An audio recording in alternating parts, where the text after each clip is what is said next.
Michel Beaujour a passé 27 ans en prison, dont 17 ans en cellule d'isolement ou quartier de haute sécurité. Il a été considéré comme une personne dangereuse, braqueur, fiché au grand banditisme et totalement irrécupérable. 5 évasions, dont la fameuse à la prison de la Santé, en hélicoptère d'ailleurs piloté par sa femme Nadine.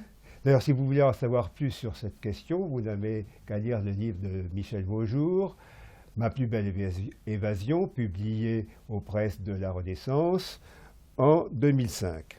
Alors, Michel, vous avez été libéré en 2003, n'est-ce pas? Et ceux qui connaissent les horreurs de la prison savent que le QHS est une chose absolument horrible. Vous pourrez nous en parler un petit peu. Et il faut une force de caractère quand même assez exceptionnelle pour résister quand même à cet enfermement qui est pratiquement inhumain. D'ailleurs, des psychiatres très compétents prétendent qu'au bout de 5 ans, une désocialisation est absolument irréversible. Alors vous, comment vous avez fait pendant 17 ans je crois que c'est de QHS, c'est bien ça? Et quartier d'isolement pour résister justement à cette désocialisation et avoir la force de caractère pour être devenu l'homme que vous êtes maintenant.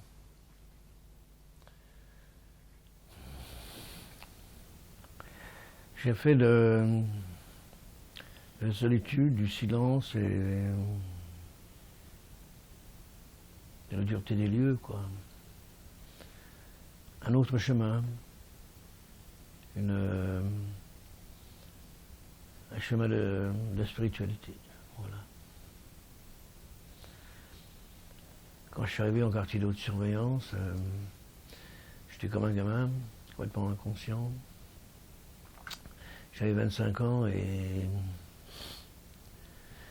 la solitude, le silence m'a fait réaliser que j'avais mis ma vie dans une impasse, quoi. Avant, il n'y avait pas vraiment, j'y pensais vraiment pas vraiment, dans la mesure où, dès que j'étais repris, une évasion, 2 évasions, 3 évasions, quoi. Et dès que j'étais repris, je pensais à l'évasion suivante, et là, je ne pouvais plus m'évader. Et donc, à partir du moment où je ne peux plus m'évader, la prison existe réellement, quoi. Et là, oui, j'ai compris que c'était pas un jeu et que mes schémas de comportement n'étaient pas suffisants. J'ai donc passé ces années-là à les renforcer. Voilà. Alors Michel, est-ce que vous pouvez nous décrire une journée, si vous voulez, en QHS, comment vous l'occupiez? Parce que c'est long, oui, une journée. Long. Mais l'entrée, la découverte de ce monde-là s'est fait progressivement et donc mon comportement au quotidien s'est développé progressivement. Au départ, c'était le refus, vraiment. Et vraiment le refus, quoi. C'était même l'appel de la mort, quoi. Bon, vous avez vécu un peu en ermite, replié sur vous-même et à réfléchir, non? Oui, bien sûr. Le silence. J'ai découvert le yoga. Est-ce que vous avez lu le livre de Stefan Zweig, oui. Le joueur d'échecs? Oui. Voilà. Le processus est le même. C'est-à-dire que je suis dans une cellule absolument vide, je ne parle avec personne, personne ne me parle. Voilà. Tout est figé en béton, même le lit est en béton, tout est en béton, tout. Et je découvre ce petit livre sur le yoga et j'entre dans le même processus que le joueur d'échecs, quoi, dans ce livre de Stefan Zweig. C'est petit à petit, j'entre dans les techniques du yoga et je découvre un autre monde. Un monde intérieur. Pour moi, c'était vraiment une découverte. Parce qu'il y a des choses que je ne connaissais pas du tout. Et au fil du temps, ça a pris des proportions énormes. C'était pas une demi-heure de yoga, non, c'était des heures et des heures. Et à la fin, je n'étais que yoga. La moindre chose du quotidien était yoga. Le moindre la moindre inspiration, la moindre expiration était yoga. Tout était exercice sans arrêt, sans arrêt, sans arrêt. Ça a envahi tout, ça m'a envahi moi, ça m'a emporté infiniment loin et ça m'a structuré. Mais, mon cher Michel, pour en arriver là, quel a été le déclic de départ? Est-ce le livre de Stefan Zweig?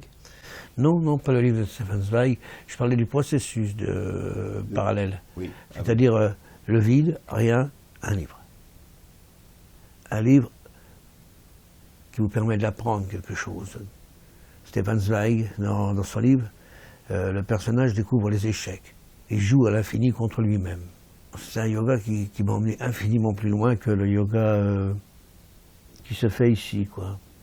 Ici, c'est un truc pour le confort du quotidien, quoi. Mais en vérité, le yoga est le véritable yoga. Il y a la partie méditation qui est importante, qu'on voit Oui, beaucoup moins bien en sûr. France, c'est beaucoup les exercices physiques, le yoga. Oui, c'est un genre de stretching amélioré ici en Occident. Mais le yoga, dans les profondeurs de ses techniques, en fait, c'est un ensemble d'outils psychophysiologiques qui vous permettent de vous sculpter, de travailler sur vous-même, voilà. Vous sculpter vers l'archétype vers lequel vous tendez, quoi. Voilà. Moi, en l'occurrence, je tendais vers l'archétype de l'idéal, du malfrat idéal. Voilà. Dans votre parcours, il y a une chose qui est tout à fait intéressante, c'est l'amour que vous avez porté pour Jamila. Et j'ai retenu une phrase admirable que vous avez dite: l'amour m'a fait naître à la vie vierge de tout. Oui. Renaître à la vie, bien sûr. Renaître la vie. Oui, bien sûr. Alors Jamila était quand même quelqu'un d'extrêmement important pour vous, puisque vous êtes marié en prison. Oui. Et je voudrais lire justement ce que vous avez dit au moment où vous lui passez son alliance. Je pris l'alliance, la glissai au doigt de Jamila, et mon cœur, mon esprit, mon âme et ma voix lui murmurèrent: je me donne à toi. Elle prit l'alliance, la glissa à mon doigt, et sa voix me murmurèrent: Jérusalem. C'est magnifique. Jérusalem, c'était... Pour moi, au bord du fleuve, les gardiens nous demandaient de chanter: Ô Seigneur, comment chuterions-nous sur une terre étrangère? Voilà. Ô Jérusalem, si je ne fais de toi la première de mes joies. Ma vie, ce que j'avais perdu, tout ce que j'avais à regagner. Voilà. Et le principe, c'était la non-compensation. Oui. C'est-à-dire, si je commençais à me refaire, dans la cellule un petit nid, me refaire les petites choses du quotidien, recréer mon nid, un univers, un chez-moi, entre guillemets, dans la cellule, ça allait pas, quoi.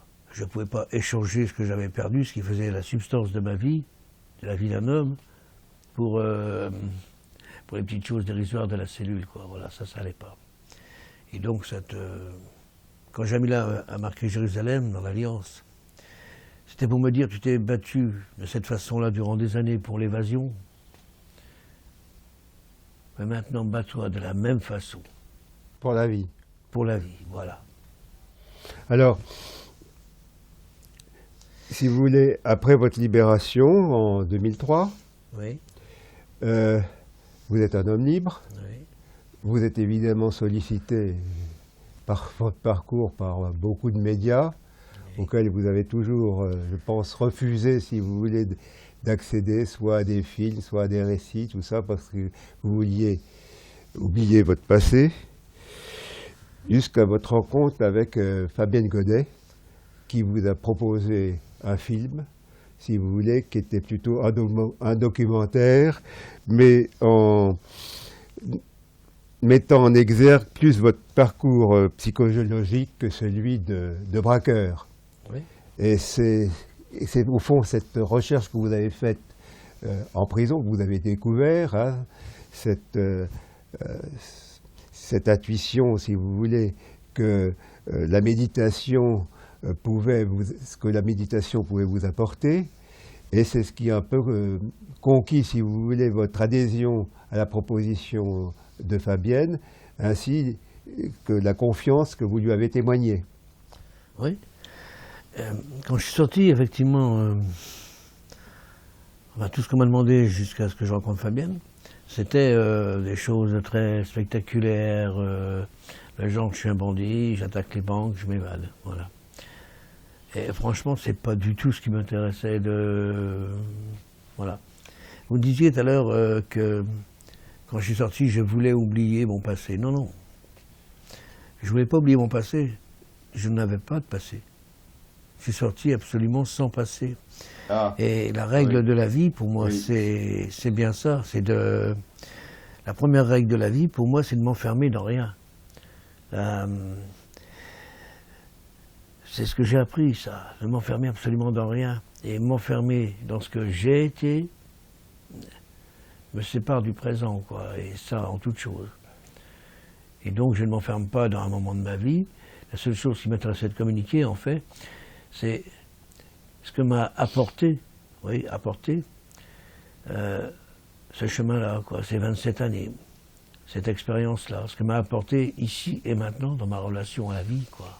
Voilà. De ça, je voulais bien parler de ça. Et quand Fabienne m'a proposé de faire quelque chose, je savais que c'était ça qui l'intéressait, et non pas le côté je suis un bandit, quoi. Et voilà, je lui ai fait confiance et je crois qu'elle a réussi.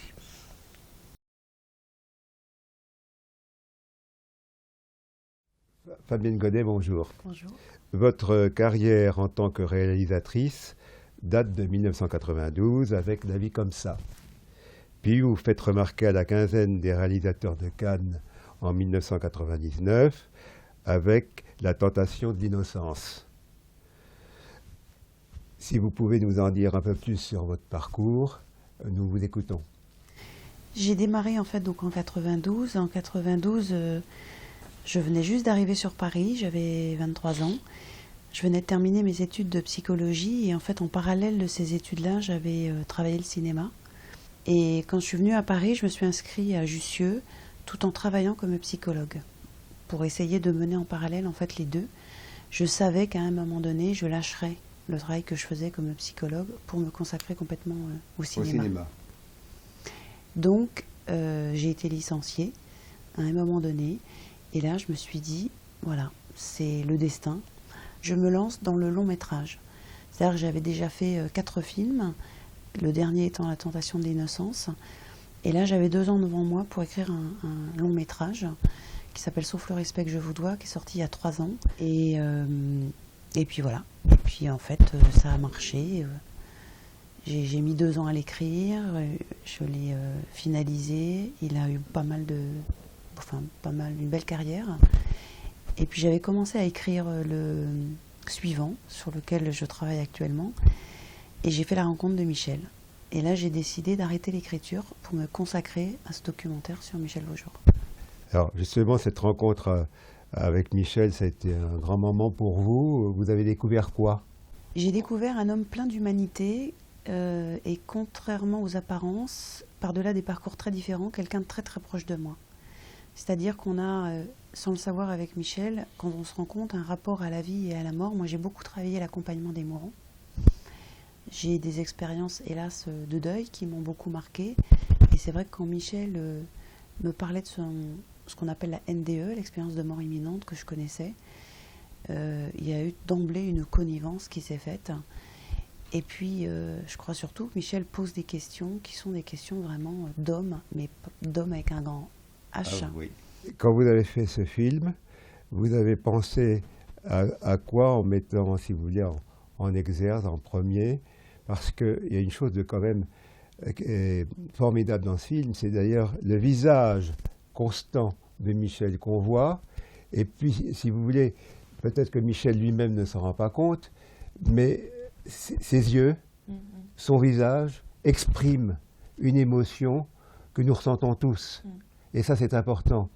Et ça, c'est une façon, si vous voulez, de filmer qui est extrêmement rare. En tout cas, c'est presque de votre part une innovation, ça.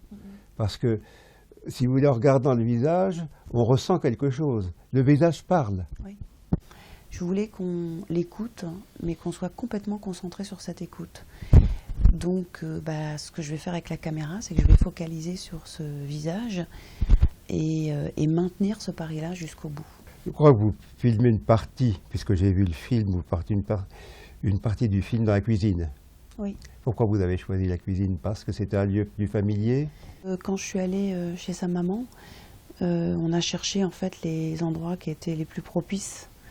Et donc j'ai choisi cet endroit-là, un petit peu comme là, on choisit ce lieu-là, mais il n'y avait pas de symbolique particulière. Par contre, c'est vrai que quand on est dans le moment du repas, soit avec sa maman, soit avec les neveux, ça c'est des choix, parce que je trouve que la cuisine est un moment de vie, en fait. C'est des lieux où on se parle. C'est un lieu très maternant, la cuisine. Ah oui. Je pense qu'il n'y a pas que les détenus non plus pour voir ce film, parce qu'il est accessible à un public extrêmement important. Qu'en pensez-vous? Je crois que le film s'adresse effectivement aux détenus. Il pose la question, comme disait Michel, des conditions en fait, dans lesquelles on met les gens, quelle chance on leur donne. Et ça interroge vraiment quand même sur qu'est-ce que quelqu'un d'irrécupérable ou de récupérable. Et on peut s'interroger sur les conditions qui font qu'on l'est ou qu'on ne l'est pas. Mais le film, je le fais, et il s'adresse à tous les spectateurs, c'est-à-dire à tous les gens qui n'ont pas connu les prisons, mais qui ont peut-être des propres prisons, des barreaux dans la tête, qui s'enferment dans des a priori, dans des préjugés, qui enferment les autres. Et le combat que Michel a mené, c'est un combat effectivement sur l'extérieur, sur les conditions, mais c'est aussi beaucoup un combat sur lui-même, pour se libérer lui-même. Et le film, c'est un cheminement intérieur, mais c'est un cheminement intérieur de libération. Et je crois qu'on est tous dans cette quête-là. C'est-à-dire qu'on est tous à la recherche de soi-même, mais de cette liberté d'être soi. C'est sûr, oui. Ça pose la question aussi ça c'est une question qui nous regarde tous, c'est qu'est-ce qui est essentiel pour moi aujourd'hui? Quelles sont mes valeurs? Et refuser parfois de se laisser enfermer dans les valeurs des autres, dans des valeurs qui vont nous empêcher de nous développer. Je crois que Michel, à un moment donné, s'est posé la question, qu'est-ce qui est essentiel aujourd'hui pour moi? Qu'est-ce qui compte le plus? Et ça, c'est une question qui ne regarde pas seulement les détenus, ça nous regarde vraiment tous au quotidien. Je conclurai sur une phrase de Florence Leroy, journaliste à France Info, sur ce film magnifique, un documentaire qui a besoin du cinéma pour exister et être pleinement vu.